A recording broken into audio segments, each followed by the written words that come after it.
সবাই যখন মৃত্যুটাকে ভীষণ ভয় পায়, আমি তখন হাসতে হাসতে আল্লাহর কাছে ভীষণ সন্তুষ্টি নিয়ে পৌঁছতে চাই। প্রথম ওই জীবনটা লিড করতে পারলাম যে আমি একটা ইনসাফের হাসি নিয়ে আমি আমার আল্লাহর কাছে পৌঁছতে চাই। বাংলাদেশ এমন একটা দেশ যেখানে আপনি সাহস দেখালে গুলি খেতে হয়, যেখানে আপনি অন্যায়ের বিরুদ্ধে কথা বললে ঠিকানা হয় মৃত্যুদণ্ড। বিদায় বন্ধু শহীদ হাদি, ইন্না লিল্লাহি ওয়া ইন্না ইলাইহি রাজিউন। এই দেশটা আমার, এই দেশটা আপনার, কিন্তু প্রশ্ন হলো এই দেশটা কি আমাদের জন্য নিরাপদ? এই দেশে থাকতে হলে কি অন্যায়ের বিরুদ্ধে কথা বলা যাবে না? এই দেশে থাকতে হলে কি তার পরিণাম হবে বিপ্লবী হাদি ভাইয়ের মতন?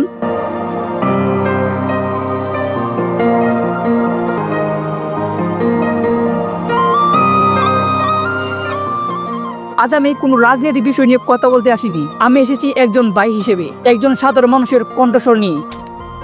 বাংলাদেশ এমন একটা দেশ যেখানে যারা অন্যায়ের বিরুদ্ধে মাথা তুলে দাঁড়াতে চায় তাদেরকে বলা হয় রাষ্ট্রবিরোধী, তাদেরকে বলা হয় উস্কানিদাতা। কিন্তু প্রশ্ন হলো, সত্য কথা বলাটা কবে থেকে অপরাধ হলো? অন্যায়ের বিরুদ্ধে দাঁড়ানো কবে থেকে দেশ বিরোধী? হাজার হাজার কোটি টাকা নতুন করে হাসিনার সাথে মিটিং করেছে। পুরো এখানে ভারতীয় আধিপত্যবাদ এখানে সব থেকে বেশি অ্যাক্টিভ আছে। আমার ভাই ওসমান হাদি, সে কোনো অপরাধী নয়, সে কোনো সন্ত্রাসী নয়, সে শুধু সাহসী এক বীর যোদ্ধা। আর এই সাহসের শাস্তি গুলি শব্দ আর মৃত্যুদণ্ড।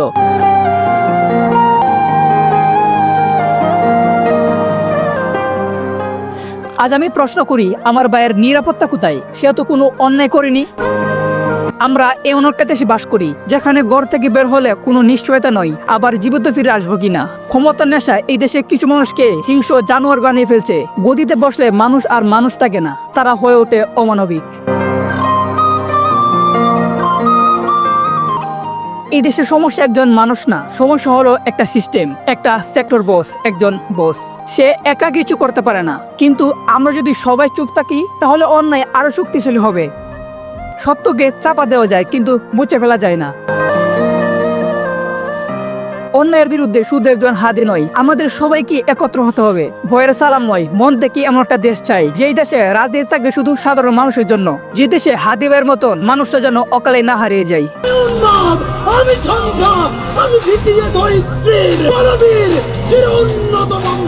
এই দেশটাকে পরিবর্তন করতে হলে শুধু সরকার বদলালেই হবে না, আমাদের নিজেদেরকে বদলাতে হবে। আমাদের এক একজনকে হাদি ভাই হতে হবে। যারা সত্য সেটা সত্য বলার সাহস রাখতে হবে। মানুষ পায়ে নিচে দাস হয়ে 100 বছর বাঁচার থেকে ভিড়ের মতো একদিন বাঁচুন। ভয় কিসে? মৃত্যুর ফয়সালা তো আগে দিকে দেওয়া। এই জমিনে একদিন সত্যের ফয়সালা হবেই ইনশাল্লাহ।